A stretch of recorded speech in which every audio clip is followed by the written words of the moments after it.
स्वागत है आप सभी का एक बार फिर से future defence academy online YouTube platform के ऊपर। थोड़ा सा आवाज का देख लेते हैं। ठीक है, आ रही है प्रॉपर, आ रही है। ओके।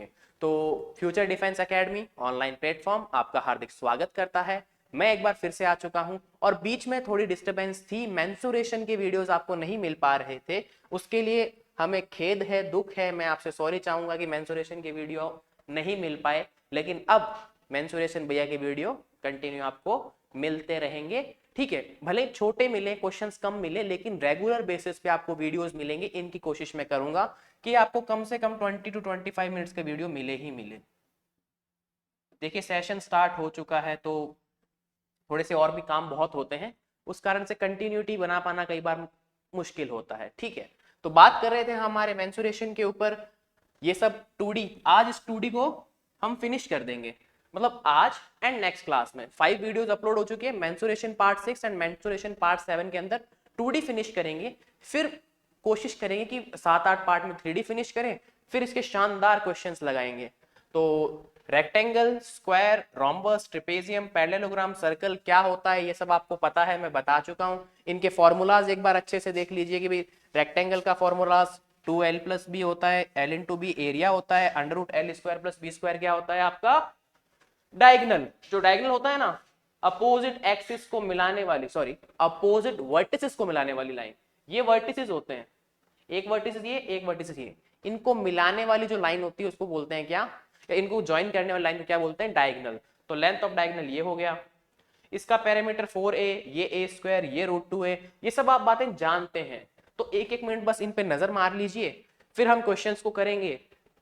एक पिछले क्वेश्चन के अंदर हमारा थोड़ा सा डाउट रह गया था, वो इस क्वेश्चन को लेकर रह गया था कि भाई इसका जो एरिया है रोम्बस का, एरिया ऑफ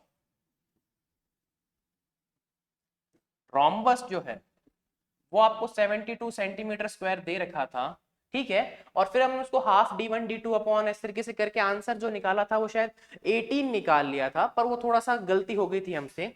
ठीक है, देखिए एक्सेप्ट करना जरूरी है। मैं अगर नहीं भी करता कोई दिक्कत नहीं, आके यहाँ पढ़ा सकता था, लेकिन कई बार क्या होता है, हो जाती है मिस्टेक। तो आप ध्यान रखिए कि भाई एरिया का फॉर्मूला क्या होता है, साइड इंटू एल्टीट्यूड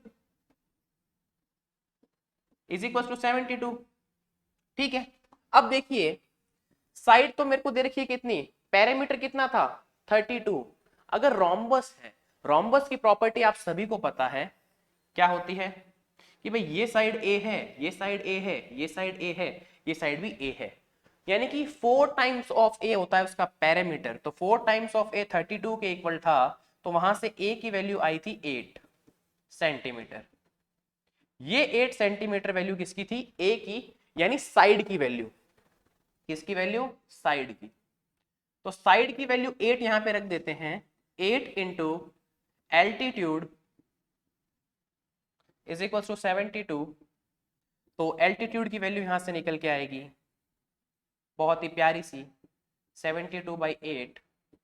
इसको कैंसिल आउट करेंगे तो आंसर विल बी 9। फिनिश। तो ये 9 सेंटीमीटर आएगा। तो एल्टीट्यूड का आंसर आ गया 9 सेंटीमीटर। देखिए सेंटीमीटर जरूर लगाएं। ठीक है, तो ये लास्ट क्लास का थोड़ा सा मिसकंसेप्शन या कह सकते हो कि भाई कैलकुलेशन वगैरह में थोड़ा बहुत इधर उधर हो गया था। बेसिकली 1/2 की मल्टीप्लाई इधर उधर हुई थी, वो हो जाती है कई बार। ठीक है, तो उसको सही कर लीजिएगा। ये क्वेश्चन हम कर चुके हैं। नेक्स्ट बात करते हैं इस बड़े से क्वेश्चन के ऊपर। कुछ लोगों के तो यूं मतलब देखते हैं इतना बड़ा सा क्वेश्चन नहीं करना, छोड़ दो, इतनी बड़ी थ्योरी कोई पढ़ी जाती है क्या, नहीं करेंगे, कट जाएगा नंबर। पर क्वेश्चन को पढ़ोगे नहीं तब तक पता कैसे चलेगा कि क्वेश्चन सही है या नहीं है। देखिए, a field ABCD is in the form of trapezium in which AB parallel to CD। ये जो है, ये सिंबल जो है, जो बीच में ये दो लाइंस दिखाई दे रही है, ये आपको पैरेलल का सिंबल होता है। तो यहां पे देखिए AB पैरेलल CD, AB की वैल्यू 83 है, CD की वैल्यू 40 दे रखी है। ठीक है सर, ड्रॉ करते हैं इसको हम। तो देखिए ड्रॉ किया जाए तो कुछ ऐसा ड्रॉ होगा।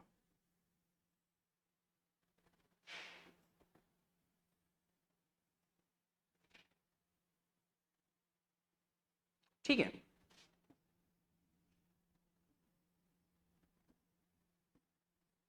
ABCD ड्रॉ कर लिया। अब देखिए क्या बोल रहा था, AB कितना है 83, ठीक है सर ये 83 है और ये आपका 40 सेंटीमीटर है। ठीक है सर, यहां तक की बात खत्म हो गई। Okay okay, sorry my mistake, ये मीटर्स में है, कोई दिक्कत नहीं है, मीटर में कर लीजिए। देन देखिए, a triangular flower bed EBC is cut in such a way that the shape of the remaining the field becomes the parallelogram. मतलब क्या हुआ कि भैया एक आपको ऐसा ट्रायंगुलर फ्लावर बेड EBC निकालना है।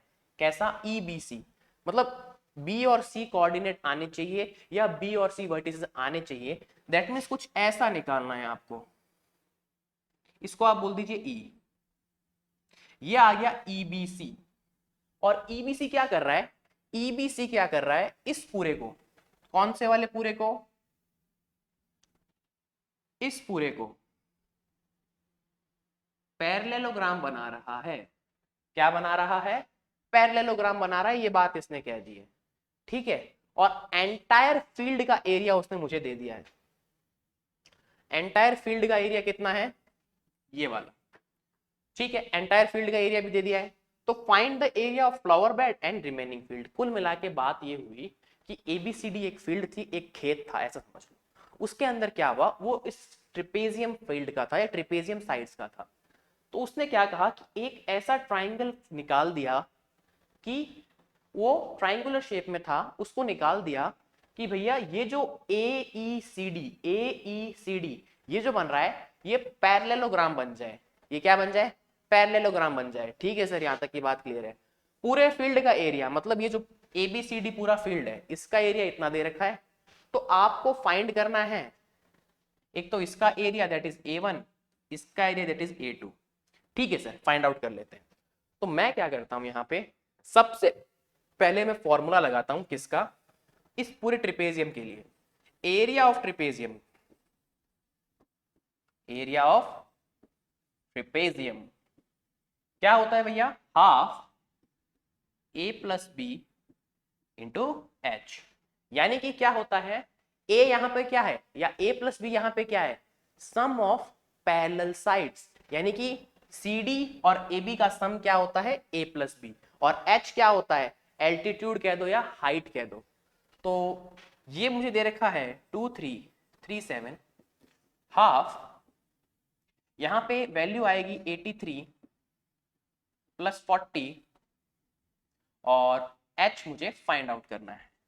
ठीक है सर, इसको यहां ले आइए, 2 इंटू 2337। बेसिकली कुछ नहीं किया, यहाँ डिवाइड में है, वहां मल्टीप्लाई में हो जाएगा। इन दोनों को जैसे ही सम करोगे आंसर आएगा 123 इंटू एच। ठीक है सर, 123 इंटू एच आ गया।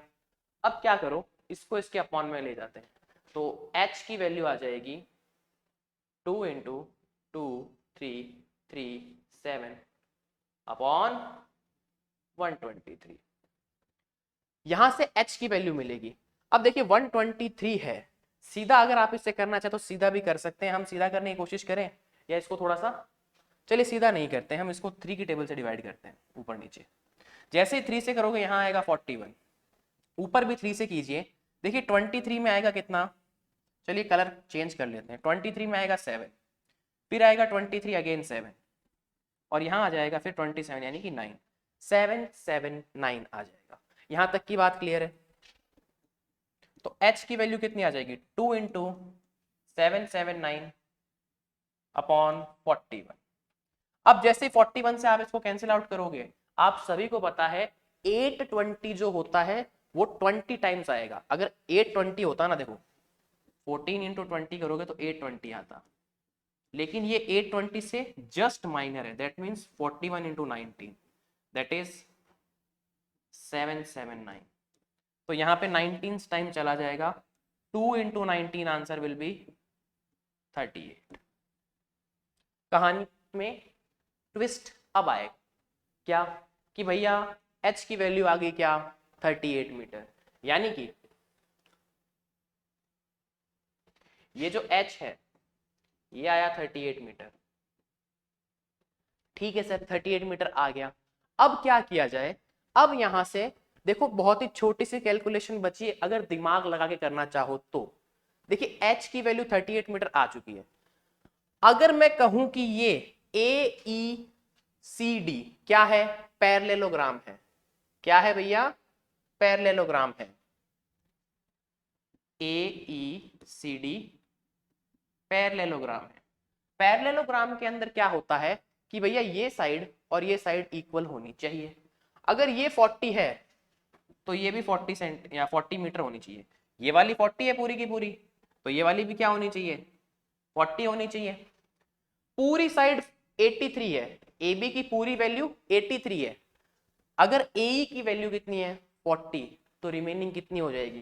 देखो ग्रीन वाले हाइलाइटर से अब कुछ आएगा स्क्रीन के ऊपर, देखिएगा ठीक से।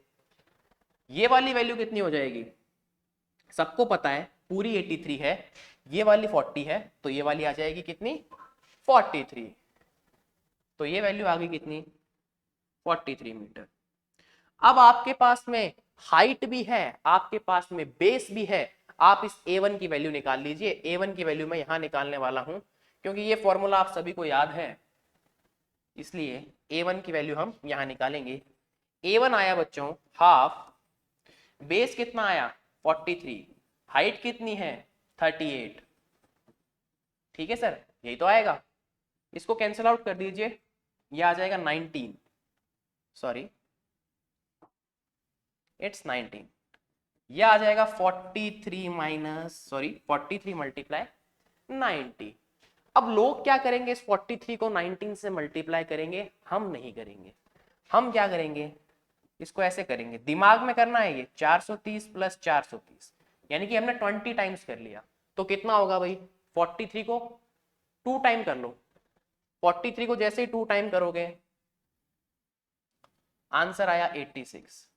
ठीक है सर 86 आ गया। और अगर 20 से करना हो तो एक जीरो ऐड कर दो। ये तो क्या किया है 20 से किया है, एक्चुअल में करना किससे था 19 से। तो एक 43 रिमूव कर दो, जैसे ही रिमूव करोगे answer will be 817 metre square, क्योंकि एरिया किस में आता है मीटर स्क्वायर में आता है। तो यहां से आंसर आया 817 मीटर स्क्वायर। अगर A1 की वैल्यू 817 मीटर स्क्वायर है तो A2 की वैल्यू दो तरीकों से फाइंड आउट कर सकते हो। एक तो क्या कर लो, ये 40 और ये 43 इनको मल्टीप्लाई कर लो। क्यों, क्योंकि देखो अगर यहाँ की हाइट 40 है 43 सॉरी, यहाँ की हाइट कितनी है 38, माय मिस्टेक इट्स 38, तो यहाँ की हाइट भी 38 आएगी। तो 38 इंटू 40, भाई पैरेललोग्राम का एरिया का फॉर्मूला क्या होता है, base into corresponding altitude. 40 into 43 कर लो, आंसर आ जाएगा। दूसरा फंडा क्या है कि भैया मेरे पास में टोटल एरिया है, अगर ये वाला एरिया मैंने निकाल लिया तो टोटल एरिया में से ये वाला माइनस कर लूं तो ये वाला आ जाएगा। वो ज्यादा आसान है ना, क्योंकि उसमें माइनस करना है, उसमें क्या करना है माइनस करना है, तो वो वाला मेरे लिए ज्यादा इजी है, उसको करूंगा मैं गधा थोड़ी हूं। तो A2 निकालने के लिए 2337 में से आप माइनस कर दो A1, तो जैसे A1 माइनस करोगे वो आ जाएगा 817। इसको माइनस करना है, 7 से 7 0, ये कितना 2, ये कितना 13 5, ये आ जाएगा 1520 मीटर स्क्वायर। कितना मीटर स्क्वायर। और आप अगर इस वे से जाकर यहां पे मल्टीप्लाई करते हो कैसा 43 इंटू सॉरी 40 इंटू 38, तो भी आंसर 1520 आएगा। ठीक है, देख लीजिए ये है 40, ये है 38, 40 इंटू 38 करोगे 520 मीटर स्क्वायर आंसर आ जाएगा।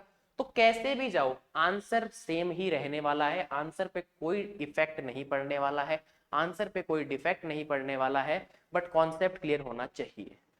तो बेसिकली हमने इसमें क्या किया, पहले हमने एक डायग्राम ड्रॉ किया, उसके अकॉर्डिंग हमें दो एरिया फाइंड आउट करने थे, टोटल एरिया दे रखा था। तो सबसे पहले हमने क्या किया, यहां से देखिए ट्रिपेजियम का टोटल एरिया ये था, हमारे पास में ये चीजें गिवन थी कि भाई perpendicular sorry parallel sides, parallel sides कौन सी 83 और 40, हमें हाइट फाइंड आउट करनी थी। तो हमने जैसे ही फॉर्मूले में वैल्यू रखी तो हमारे पास हाइट की वैल्यू आई कितनी, 38। जैसे ही हाइट 38 आई तो हमने क्या किया, हमने एरिया निकाला किसका, फर्स्ट ऑफ ऑल ट्राइंगल का। ट्राइंगल का एरिया होता है half into base into height. Half रखा, बेस आपका ये रहा, हाइट आपकी ये रही। जैसे ही इसको रखा 43 इंटू 38 मल्टीप्लाई करने पे आंसर 817।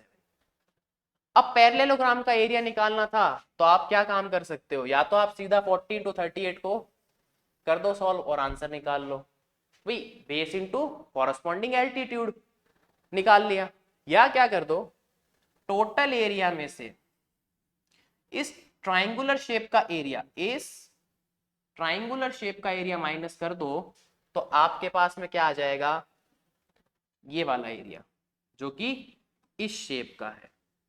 तो कुल मिला के बेसिकली आपको ये क्वेश्चन समझ में अच्छे से आ गया होगा, इसके अंदर ज्यादा कुछ भी नहीं था। ऐसे बेसिक बेसिक क्वेश्चंस पूछे जाते हैं, थोड़ा सा थ्योरी पार्ट लंबा है बट अंडरस्टैंड करो, ठंडे दिमाग से करो, आराम से क्वेश्चन बनेगा। ये क्वेश्चन तो बहुत ही छोटा सा है और ये आज का लास्ट क्वेश्चन होने वाला है। तो हम बात कर रहे हैं the diagonals of the rhombus are 9 centimetre and 14 centimetre, finds its area. तो भैया लल्लू क्वेश्चन, एरिया ऑफ रोम्बस क्या होता है, एरिया ऑफ रोम्बस क्या होता है, half into d1 d2। d1 is diagonal 1, d2 is diagonal 2, दोनों डायगोनल्स की वैल्यू दे रखी है, लिख दीजिए हाफ इंटू 9 इंटू 14। 14 से ये कैंसिल आउट होगा कितने टाइम, भाई 2 1 जा 2 और 2 7 जा 14, तो ये 7, तो ये आ जाएगा 9 इंटू 7 दैट इज 63। और खाली 63 आएगा या 63 सेंटीमीटर स्क्वायर आएगा, सेंटीमीटर स्क्वायर आएगा, क्योंकि बात हो रही है एरिया की, क्षेत्रफल की, तो उसकी यूनिट जरूरी है। तो यहां पर हमारा ये लेक्चर या ये वीडियो खत्म होता है। इसके बाद हम लास्ट एक 2D का वीडियो करेंगे और उसके बाद 2D फिनिश हो जाएगी। 2D में हमने क्या क्या पढ़ लिया वो हम बात करेंगे नेक्स्ट क्लास के अंदर, एक छोटा सा ब्रीफ भी लेंगे और अगली क्लास छोटी होने वाली है, 15-20 मिनट की होने वाली है मुश्किल से, ठीक है। तो 2D बहुत अच्छे से पढ़ ले, 2D को बार बार रिवाइज करें, फिर हम बढ़ेंगे 3D के ऊपर, 3D यानी सॉलिड फिगर्स। तो तब तक के लिए पढ़ते रहें, मुस्कुराते रहें। जय श्री कृष्णा, जय श्री श्याम, जय हिंद, जय भारत।